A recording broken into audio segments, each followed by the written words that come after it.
Bike tax ಅವರು ಏನಿದೆ ಸಾರಿಗೆ ಒಕ್ಕೂಟ ಸಂಘ 2025 ಫೈಟ್ ಮಾಡ್ತಾ ಇದ್ದಾರೆ ಇದನ್ನ. ಮೊನ್ನೆ ಸಿಂಗಲ್ ಬೆಂಚ್ ಡಿವಿಷನ್ ಬಂದಾಗ ಇದಕ್ಕೆ ಬೈಕ್ ಟ್ಯಾಕ್ಸಿನ ನಡೆಸಬಹುದು ಅಂತ ಹೇಳ್ಬೋದು. ಏನ್ ಸ್ಟೇಟ್ ಗೌರ್ಮೆಂಟ್ ಬ್ಯಾನ್ ಮಾಡಿತ್ತು ಇದನ್ನ, ಪ್ರೈವೇಟ್ ಟ್ಯಾಕ್ಸಿಸ್ ಬೈಕ್ ಟ್ಯಾಕ್ಸಿಸ್ ಅಲ್ಲಿ ಓಡಿಸಬಾರ್ದು ಅಂತ ಮಾಡಿತ್ತು. ಸಿಂಗಲ್ ಬೆಂಚ್ ಅಲ್ಲಿ ಇವಾಗ ಆರ್ಡರ್ ಮಾಡಿದ್ದಾರೆ ಅವರು, ನೀವೊಂದು ಗೈಡ್ಲೈನ್ಸ್ ಮಾಡಿ, ನೀವು ಗೈಡ್ಲೈನ್ಸ್ ಕೊಟ್ಬಿಟ್ಟು ನೀವು ಬೈಕ್ ಟ್ಯಾಕ್ಸಿ ಇದು ಮಾಡ್ಬೋದು ಅಂತ. ಬಟ್ ಸ್ಟೇಟ್ ಗೌರ್ಮೆಂಟ್ ಇನ್ನೂ ಲಿಫ್ಟ್ ಮಾಡಿಲ್ಲ ಅದು. ಅವರು ನೆಕ್ಸ್ಟ್ ಸುಪ್ರೀಂ ಕೋರ್ಟ್ ಹೋಗ್ಬೇಕಂತ ಇದ್ದಾರೆ ಇವಾಗ ಸ್ಟೇಟ್ ಗೌರ್ಮೆಂಟ್. ಈಗ ಇನ್ನೊಂದು 3 ಡೇ ಇನ್ನು 2-3 ದಿವಸ ಕಾಲಾವಕಾಶ ಇದೆ ಅವ್ರಿಗೆ. ಯಾಕಂದ್ರೆ ನಿಮ್ಗೆ ಹೈಕೋರ್ಟ್ ಅಪೀಲ್ ಅದು ಹೋದ್ಮೇಲೆ ದ್ವಿಸದಸ್ಯ ಪೀಠದಿಂದ ಹೋಗ್ಬೇಕಂದ್ರೆ 90 ದಿವಸ ಇರುತ್ತೆ. ಆ 90 ದಿವಸ ಹೋಗೋದಕ್ಕೆ ಇನ್ನೊಂದು 3 ದಿವಸ ಇದೆ. ಮೇ ಬಿ ನಾಡಿದ್ದಲ್ಲಿ ಸರ್ಕಾರ ಇದಕ್ಕೆ ಅಪ್ರೋಚ್ ಮಾಡ್ತಾರೆ ಸುಪ್ರೀಂ ಕೋರ್ಟ್ಗೆ. ಓಕೆ ಸರ್, ಈಗ ಅಂದ್ರೆ ಹೇಳಿದ್ದು ಸೂಚನೆಗಳನ್ನ ಮಾಡಕ್ ಹೇಳಿದ್ದು, ಬಟ್ ಆ ಬೈಕ್ ಟ್ಯಾಕ್ಸಿನ ರನ್ ಮಾಡು ಅಂತ ಹೇಳ್ಬಿಟ್ಟು ಎಲ್ಲಿ ಹೇಳಿಲ್ಲ ಅಂತ ಹೇಳ್ಬಿಟ್ಟು ಕೇಳ್ಬಿಟ್ಟು ಹೌದಲ್ಲ ಸರ್? ಹೌದು, ಬ್ಯಾನ್ ಲಿಫ್ಟ್ ಏನು ಸ್ಟೇಟ್ ಗೌರ್ಮೆಂಟ್ ಒಂದು ಸರ್ಕ್ಯುಲರ್ ಆಗಿತ್ತು ಬ್ಯಾನ್ ಮಾಡ್ಬೇಕಂದ್ರೆ, ಲಿಫ್ಟ್ ಮಾಡ್ಬೇಕಂದ್ರೆ ಅದೆಲ್ಲೂ ಲಿಫ್ಟ್ ಬ್ಯಾನ್ ಆಗಿಲ್ಲ. ಅದು ಕೋರ್ಟ್ ಹೇಳಿರೋದು ನಿಮ್ಗೆ ಅಧಿಸೂಚನೆ ಮಾಡಿ ಒಂದು ಸೆಂಟ್ರಲ್ ಗೈಡ್ಲೈನ್ಸ್ ಕೊಡಿ, ಬೈಕ್ ಟ್ಯಾಕ್ಸಿ ಓಡಿಸೋದಕ್ಕೆ ಹೇಗೆ ಓಡಿಸ್ಬೇಕಂತ ಗೈಡ್ಲೈನ್ಸ್ ಮಾಡ್ಬಿಟ್ಟು ನೀವು ಇವರಿಗೆ ಪರ್ಮಿಷನ್ ಕೊಡಿ ಅಂತ ಹೇಳಿದೆ ಕೋರ್ಟು. ಬಟ್ ಸ್ಟೇಟ್ ಗೌರ್ಮೆಂಟ್ ಇಂದ ಅದು ಆ ಥರ ಯಾವುದೇ ರೀತಿಯ ಅಧಿಸೂಚನೆ ಹೊರಡಿಸಲಿ, ಯಾವುದೇ ಗೈಡ್ಲೈನ್ಸ್ ಕೂಡ ಮಾಡಿಲ್ಲ. ಓಕೆ ಸರ್, ಈಗ ಅಕಸ್ಮಾತ್ ಸುಪ್ರೀಂ ಕೋರ್ಟ್ಗೆ ಹೋದ್ರೆ ಅಲ್ಲಿ ಯಾವ ರೀತಿ ಆಗುತ್ತೆ ಅಂದ್ರೆ ಮತ್ತೆ ಜೀರೋ ಸ್ಕ್ರಾಚ್ ಇಂದ ಏನೋ ಎಲ್ಲಾನು ಹಿಯರಿಂಗ್ ಆಗುತ್ತೆ, ಯಾವ ರೀತಿ ಆಗುತ್ತೆ? ಇಲ್ಲ, ಈ ದ್ವಿಸದಸ್ಯ ಪೀಠದಲ್ಲಿ ಏನ್ ಹೇಳಿದೆ ಸುಪ್ರೀಂ ಕೋರ್ಟ್, ಮೇ ಬಿ ಅದು ವಿವೇಚನಾ ಶಕ್ತಿಯಿಂದ ಹೇಳುತ್ತೆ. ನನ್ನ ಪ್ರಕಾರ, ಕಾನೂನಿನ ಪ್ರಕಾರ ಏನು ಸ್ಟೇಟ್ ಗೌರ್ಮೆಂಟ್ಗೆ ಇದು ಹೇಳಿದಾರಲ್ಲ, ಇದನ್ನ ನೀವು ಒಂದು ಅಧಿಸೂಚನೆ ಮಾಡಿ, ಒಂದು ಗೈಡ್ಲೈನ್ಸ್ ಮಾಡಿ ಬೈಕ್ ಟ್ಯಾಕ್ಸಿ ಓಡಿಸೋದಕ್ಕೆ ಅಂತ ಸುಪ್ರೀಂ ಕೋರ್ಟ್ ಕೂಡ ಅದನ್ನೇ ಸೂಚನೆ ಕೊಡ್ಬೋದು ಸ್ಟೇಟ್ ಗೌರ್ಮೆಂಟ್. ಈಗ ಇನ್ನೊಂದು ಸರ್, ಈಗ 4-5 ರಾಜ್ಯಗಳಲ್ಲಿ ಬೈಕ್ ಟ್ಯಾಕ್ಸಿ ರನ್ ನಡೀತಾ ಇದೆ. ಬಟ್ ನಮ್ಮಲ್ಲಿ ಕರ್ನಾಟಕದಲ್ಲಿ ನಡೆಸಬೇಕು ಅಂತ ಹೇಳ್ಬಿಟ್ಟು ಏನಾದ್ರು ಸುಪ್ರೀಂ ಕೋರ್ಟ್ ಕೊಡ್ಬೋದಾ? ಆ ರೀತಿ ಏನಾದ್ರು ಯೋಚನೆಗಳು ಇರುತ್ತಾ ಅಂತ? ಚಾನ್ಸಸ್ ಇದೆ ಸರ್. ಓಕೆ, ಯಾಕಂದ್ರೆ ಈಗ ಕರ್ನಾಟಕ ಅಂದ ತಕ್ಷಣ ಇದು ಈ ರಾಜ್ಯದಲ್ಲಿ ಇದೊಂದೇ, ಬಟ್ ದೇಶ ಅಂತ ಬಂದ್ಮೇಲೆ ಎಲ್ಲ ರಾಜ್ಯಗಳನ್ನು ನೋಡ್ಬಿಟ್ಟೆ ಕೊಡಬೇಕಾಗತ್ತೆ. ಆ ರೀತಿ ಏನಾಗುತ್ತೆ ಸರ್? ಅಥವಾ ಕೊಡೋ ಚಾನ್ಸಸ್ ಜಾಸ್ತಿ ಇದೆಯಾ, ಕೊಡದೇ ಇರೋ ಚಾನ್ಸಸ್ ಜಾಸ್ತಿ ಇದೆಯಾ? ಕೊಡೋ ಚಾನ್ಸಸ್ ಇದೆ ಖಂಡಿತ. ಸುಪ್ರೀಂ ಕೋರ್ಟ್ ಕೂಡ ಏನಿದೆ, ಇವಾಗ ಆಟೋ ಚಾಲಕರು ಇರ್ತಾರೆ, ಬೇರೆ ಕಾರ್ ಓಡಿಸ್ತಾ ಇರ್ತಾರಲ್ಲ, ಅವರ ಸ್ಥಿತಿನ ಏನಿರುತ್ತೆ, ನಮ್ಮ ಸ್ಟೇಟ್ ಗೌರ್ಮೆಂಟ್ ನಮ್ಮ ಡ್ರೈವರ್ಗಳ ಕಷ್ಟ ಹೇಗಿರುತ್ತೆ ಅದೆಲ್ಲನೂ ಸುಪ್ರೀಂ ಕೋರ್ಟ್ಗೆ ಹೇಳುತ್ತೆ. ಡೆಫಿನೆಟ್ಲಿ ಎಲ್ಲನೂ ಬ್ಯಾಲೆನ್ಸ್ ಸುಪ್ರೀಂ ಕೋರ್ಟ್ ಬ್ಯಾಲೆನ್ಸ್ ಮಾಡಕ್ಕೆ ಟ್ರೈ ಮಾಡುತ್ತೆ. ಈಗ ಏನು ಬೈಕ್ ಟ್ಯಾಕ್ಸಿ ಕೊಟ್ರೆ ಏನು ಎಫೆಕ್ಟ್ ಆಗುತ್ತೆ ಡ್ರೈವರ್ಸ್ ಮೇಲೆ, ಈಗ ಕೊಟ್ಟಿಲ್ಲ ಅಂದ್ರೆ ಹೆಂಗಾಗುತ್ತೆ? ಇವಾಗ ನಾರ್ಮಲ್ ಜನಕ್ಕೂ ಇವಾಗ ಬೈಕ್ ಟ್ಯಾಕ್ಸಿ, ರ್ಯಾಪಿಡೋ, ಬೇರೆ ಯಾವ್ದಾದ್ರು ಇದೆ ಪ್ರೈವೇಟ್ದೆಲ್ಲ ಈಸಿ ಆಗಿದೆ ಕಮ್ಯುನಿಕೇಟ್ ಮಾಡೋದಕ್ಕೋಸ್ಕರ. ಸೊ ಸುಪ್ರೀಂ ಕೋರ್ಟ್ ಡ್ರೈವರ್ ಹಿತಾಸಕ್ತಿ ಕೂಡ ಮತ್ತೆ ಪ್ರಜೆಗಳ ಹಿತಾಸಕ್ತಿ ಕೂಡ ಖಂಡಿತ ಗಮನಿಸುತ್ತೆ.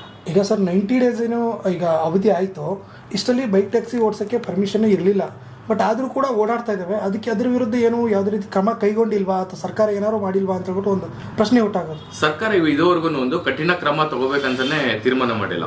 ಇದೇ 3 ತಿಂಗಳಿಂದ ನಮ್ದು ಇದು ಬಂದಾಗ ಹೈಕೋರ್ಟ್ ಆರ್ಡರ್ ಬಂದಾಗ ಬೈಕ್ ಟ್ಯಾಕ್ಸಿ ಎಲ್ಲ ಓಡಿಸೋಕೆ ಸ್ಟಾರ್ಟ್ ಮಾಡಿದ್ರು. ಸರ್ಕಾರ ಕೂಡ ಗಮನ ಹರಿಸಬೇಕು. ಈ ತರ ಒಂದು ಹೈಕೋರ್ಟ್ ಹೇಳಿದೆ, ಒಂದು ಗೈಡ್ಲೈನ್ಸ್ ಇದು ಮಾಡಿಸ್ಬೇಕಾಗಿತ್ತು. ಇವಾಗ ಆಕ್ಸಿಡೆಂಟ್ ಆಯ್ತಾರೆ, ಯಾರು ಹೊಣೆ ಆಗ್ತಾರೆ, ಜನಗಳಿಗೆ ಎಷ್ಟು ಕಷ್ಟ ಆಗುತ್ತೆ ನಾಳೆ, ಅದನ್ನೆಲ್ಲ ನೋಡ್ಬೇಕು. ಇವಾಗ ಆಟೋ ಅಂದ್ರೆ ಪಬ್ಲಿಕ್ ಆಟೋ, ಅದು ಎಲ್ಲ ನಾರ್ಮಲ್ ಮನುಷ್ಯಂಗೂ ಒಬ್ಬ ಮನುಷ್ಯಂಗೂ ಒಂದು ಧೈರ್ಯ ಇರುತ್ತೆ, ಒಂದು ಹೆಣ್ಮಗು ಹತ್ಕೊಂಡು ಹೋಗೋದಕ್ಕೆ. ಇದೇ ಬೈಕ್ ಟ್ಯಾಕ್ಸಿಲಿ ನಾವು ನೋಡಿರ್ಬೋದು, 1-2 ಕಿರುಕುಳ ಆಗಿರೋದು ನೋಡಿದೆ, ಅಥವಾ ಪ್ರಯಾಣಿಕರೇ ಬೈಕ್ ಟ್ಯಾಕ್ಸಿ ಅವ್ರಿಗೆ ತೊಂದರೆ ಕೊಟ್ಟಿರೋದು ನೋಡಿದೆ. ಇದೆಲ್ಲ ಗಮನದಲ್ಲಿ ಇಟ್ಕೊಂಡು ಕೋರ್ಟು ತೀರ್ಮಾನ ತಗೋಬೇಕು. ಒಬ್ಬರು ಅಡ್ವೊಕೇಟ್ ಆಗಿ ಅಂದ್ರೆ ಈ ರೂಲ್ಸ್ ಗಳನ್ನ ಫಾಲೋ ಮಾಡದೇ ಇರೋದಕ್ಕೆ ಯಾವೆಲ್ಲ ಕ್ರಮಗಳು ಆಗ್ಬೋದು ಸರ್? ಏನಾದ್ರು ಕ್ರಮಗಳು ತಗೋಬೋದಾ? ಏನಾದ್ರು ಆಗುತ್ತಾ? ಖಂಡಿತ ಆರ್ಟಿಒ ಇದರಲ್ಲಿ ಪವರ್ ಇರುತ್ತೆ ಕ್ರಮ ತಗೊಳ್ಳೋಕೆ ಬೈಕ್ ಟ್ಯಾಕ್ಸಿಗೆ. ಬಟ್ ಈ 3 ತಿಂಗಳಲ್ಲಿ ಯಾವುದೇ ರೀತಿ ಆ ತರ ಪ್ರಕರಣಗಳನ್ನ ಆರ್ಟಿಒ ಯಾವ್ದು ರಿಜಿಸ್ಟರ್ ಮಾಡಿಲ್ಲ, ಯಾವ್ದು ಕ್ರಮಗಳನ್ನು ತಗೊಂಡಿಲ್ಲ. ಓಕೆ ಸರ್, ಇನ್ನೊಂದು, ಈಗ ಅಕಸ್ಮಾತ್ ಏನಾದ್ರು ಸುಪ್ರೀಂ ಕೋರ್ಟ್ ಏನಾದ್ರು ಹೇಳಿ ಗೈಡ್ಲೈನ್ಸ್ ಮಾಡಿ ಅಂದ್ರೆ ಈ ಕರ್ನಾಟಕ ಸರ್ಕಾರ ಮಾಡಲೇಬೇಕಾಗುತ್ತೆ? ಖಂಡಿತ. ನಮ್ಮ ನೆಲದ ಸರ್ವೋಚ್ಚ ನ್ಯಾಯಾಲಯ ಅದು ಸರ್ವೋಚ್ಚ ನ್ಯಾಯಾಲಯ ಏನು ಹೇಳಿದನ್ನ ಅದನ್ನ ಫಾಲೋ ಮಾಡಲೇಬೇಕಾಗುತ್ತೆ ಸ್ಟೇಟ್ ಗೌರ್ಮೆಂಟ್. ಆ ತರ ಏನು ಹೈಕೋರ್ಟ್ ಅಲ್ಲಿ ಈಗ ದ್ವಿಸದಸ್ಯ ಪೀಠದಲ್ಲಿ ಬಂದಿತ್ತು, ಏನೋ ಗೈಡ್ಲೈನ್ಸ್ ಇದು ಮಾಡಿ ಬೈಕ್ ಟ್ಯಾಕ್ಸಿಗೆ ಇದು ಅವಕಾಶ ಮಾಡಿಕೊಡಿ ಅಂತ. ಆತರ ಸುಪ್ರೀಂ ಕೋರ್ಟ್ ಹೇಳ್ತು ಅಂದ್ರೆ ಕರ್ನಾಟಕ ಸರ್ಕಾರ ಖಂಡಿತ ಫಾಲೋ ಮಾಡಲೇಬೇಕಾಗುತ್ತೆ. ಇನ್ನೊಂದು ಸರ್, ಈಗ ವೈಟ್ ಬೋರ್ಡ್ ಅಲ್ಲಿ ನಡೀತಾ ಇರೋದು, ಎಲ್ಲ ಬೈಕ್ ಟ್ಯಾಕ್ಸಿಗಳು ವೈಟ್ ಬೋರ್ಡ್ ಅಲ್ಲಿ ನಡೀತಾ ಇರೋದು. ಈಗ ಎಲ್ಲೋ ಬೋರ್ಡ್ ಏನಾದ್ರು ಮಾಡೋ ಚಾನ್ಸಸ್ ಇದೆಯಾ? ಎಲ್ಲೋ ಬೋರ್ಡ್ ಮಾಡಿದ್ರೆ ಅಕಸ್ಮಾತ್ ಆಗಿ ಈಗ ಡ್ರೆಸ್ ಕೋಡ್ ಆಗಿರ್ಬೋದು ಅಥವಾ ಏನಾದ್ರು ರೂಲ್ಸ್ ಗಳನ್ನ ತರೋ ಚಾನ್ಸಸ್ ಜಾಸ್ತಿ ಇರುತ್ತೆ. ಆರ್ಟಿಒ ಪ್ರಕಾರ ನಿಮ್ಗೆ ಕ್ಯಾರೇಜ್ ವೆಹಿಕಲ್ ಅಂತಾರೆ, ಟ್ರಾನ್ಸ್ಪೋರ್ಟ್ ವೆಹಿಕಲ್ ಅಂತಾರೆ, ಅದನ್ನ ಖಂಡಿತ ಅವ್ರಿಗೊಂದು ಎಲ್ಲೋ ಬೋರ್ಡ್ ಕೊಡ್ಲೇಬೇಕಾಗುತ್ತೆ ಬೈಕ್ ಟ್ಯಾಕ್ಸಿಗೂ. ಇವಾಗ ಆಟೋದವ್ರಿಗೆ, ಇವಾಗ ಆ ಬಸ್ ಡ್ರೈವರ್, KSRTC ಡ್ರೈವರ್ಗೆಲ್ಲ ಹೆಂಗೆ ಯೂನಿಫಾರ್ಮ್ ಇದೆ, ಅದು ಬೈಕ್ ಟ್ಯಾಕ್ಸಿ ಅವ್ರಿಗೆ ಮಾಡ್ಲೇಬೇಕು. ಇಲ್ಲಾಂದ್ರೆ ಸೇಫ್ಟಿ ಹೆಂಗಿರುತ್ತೆ? ನಾಳೆ ಯಾರು ಬೇಕಾದ್ರು ಒಂದು ಆಪ್ ಹಾಕೊಳ್ತಾರೆ, ಹೋಗ್ತಾರೆ, ನಾಳೆ ಕಳ್ತನೇ ಮಾಡ್ಬೋದು, ಯಾವ್ದೋ ಹೆಣ್ಮಕ್ಳ ಮೇಲೆ ಅತ್ಯಾಚಾರ ಮಾಡೋದಕ್ಕೆ ಪ್ರಯತ್ನ ಪಡ್ಬೋದು, ಕಿಡ್ನಾಪ್ ಕೂಡ ಮಾಡ್ಬೋದಲ್ಲ, ಯಾರು ಅಂತ ಗೊತ್ತಿಲ್ಲದವರಿಗೆ ಎಲ್ಲೋ ಬೋರ್ಡ್ ಮಾಡಲೇಬೇಕಾಗುತ್ತೆ. ಅದಕ್ಕೆ ಇನ್ನೊಂದು, ನಮ್ಮ ಕರ್ನಾಟಕ ಸರ್ಕಾರ ಏನು ಹೇಳ್ತಿರೋದಂದ್ರೆ ಮೋಟರ್ ಆಕ್ಟ್ ಪ್ರಕಾರ ಬೈಕ್ ಟ್ಯಾಕ್ಸಿಗೆ ಪರ್ಮಿಷನ್ ಇಲ್ಲ, ಯಾವ ರೀತಿ ರನ್ ಮಾಡುತ್ತೆ ಅಂತ ಸರ್? ಟ್ರಾನ್ಸ್ಪೋರ್ಟ್ ವೆಹಿಕಲ್ ಅಂತ ಮಾಡ್ಬೋದು, ಅದಕ್ಕೆ ಸರ್ಕಾರಕ್ಕೆ ಅವಕಾಶ ಇದೆ. ಅದನ್ನ ಬೈಕ್ ಟ್ಯಾಕ್ಸಿನ ಆ ಥರ ಮಾಡ್ಬೇಕಂದ್ರೆ ಎಲ್ಲೋ ಬೋರ್ಡ್ ಹಿಂಗೆ ಇವಾಗ ರೋಡ್ ಟ್ಯಾಕ್ಸ್ ಕಟ್ಕೊಳ್ತಾರೆ ವರ್ಷ ಮಾಮೂಲಿ ಎಲ್ಲೋ ಬೋರ್ಡ್ಗೆ, ಸೇಮ್ ಅದೇ ತರನೇ ಬೈಕ್ ಟ್ಯಾಕ್ಸಿಗೂ ಮಾಡ್ಬೋದು. ಅವಾಗ ಸರ್ಕಾರಕ್ಕೆ ಅವಕಾಶ ಇದೆ ಅದನ್ನ ಚೇಂಜ್ ಮಾಡ್ಕೋಬಹುದು, ತಿದ್ದುಪಡಿ ಮಾಡ್ಬೋದು ಖಂಡಿತ.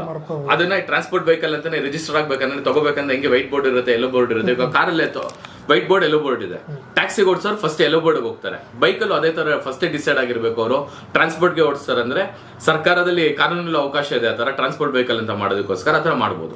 ಓಕೆ ಸರ್, ಈಗ ಸುಪ್ರೀಂ ಕೋರ್ಟ್ಗೆ ಹೋಗ್ತಾ ಇದೆ ಅಥವಾ ಯಾವ ರೀತಿ ನಡಿಬಹುದು, ಅಲ್ಲಿ ಎಷ್ಟು ದಿನ ಆಗ್ಬೋದು, ಏನಾದ್ರು ಮಾಹಿತಿಗಳು ಸರ್? ಇನ್ನೊಂದು 2-3 ದಿನದಲ್ಲಿ ಡೆಫಿನೆಟ್ಲಿ ಸುಪ್ರೀಂ ಕೋರ್ಟ್ಗೆ ಅಪೀಲ್ ಮಾಡ್ತಾರೆ ಗೌರ್ಮೆಂಟ್.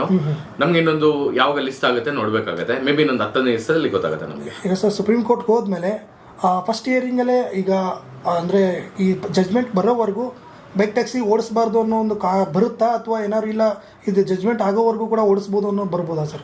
ನನ್ನ ಅನುಭವದ ಪ್ರಕಾರ ಆ ಥರ ಎಲ್ಲ ಓಡಿಸ್ಬಾರ್ದು ಅಂತಾರಲ್ಲ ನ್ಯಾಯಾಲಯ ಹಂಗೆ ತೀರ್ಪು ಕೊಡೋದಿಲ್ಲ. ಖಂಡಿತ ಒಂದು ವಿಚಾರಣೆ ನಡೆಯುತ್ತೆ. ಯಾರು ಸಾರಿಗೆ ಒಕ್ಕೂಟದ ಪರವಾಗಿ ಅವ್ರ ಲಾಯರ್ಸ್ ಏನ್ ಹೇಳ್ತಾರೆ, ಸರ್ಕಾರದ ಪರ ಏನು ವಕೀಲರು ಏನ್ ಹೇಳ್ತಾರೆ, ಅದನ್ನ ವಿಚಾರಣೆ ಮಾಡಿ ಕೂಲಂಕುಷವಾಗಿ ವಿಚಾರಣೆ ಮಾಡಿ ಒಂದು ಜಜ್ಮೆಂಟ್ ಕೊಡ್ತಾರೆ. ಈಗ ಬೈಕ್ ಟ್ಯಾಕ್ಸಿ ಓಡಿಸೋರ್ಗಾಗಿರ್ಬೋದು ಅಥವಾ ಪ್ರಯಾಣಿಕರಿಗಾಗಿರ್ಬೋದು ಎಷ್ಟು ದಿನ ಇದು ಹಿಡಿಬಹುದು ಸರ್ ಒಂದು ಅಂದಾಜು ಪ್ರಕಾರ? ಅಂದಾಜು ಒಂದು 15 ದಿವಸ ಹಿಡಿಬಹುದು. 15 ದಿವಸ ಏನಾದ್ರು ಅಪ್ಡೇಟ್ ಬಂದೇ ಬರುತ್ತೆ. ಅಟ್ಲೀಸ್ಟ್ ಒಂದು ಇಂಟೀರಿಯಂ ಆರ್ಡರ್ ಆದ್ರೂ ಪಾಸ್ ಆಗುತ್ತೆ ಸರ್. Okay sir.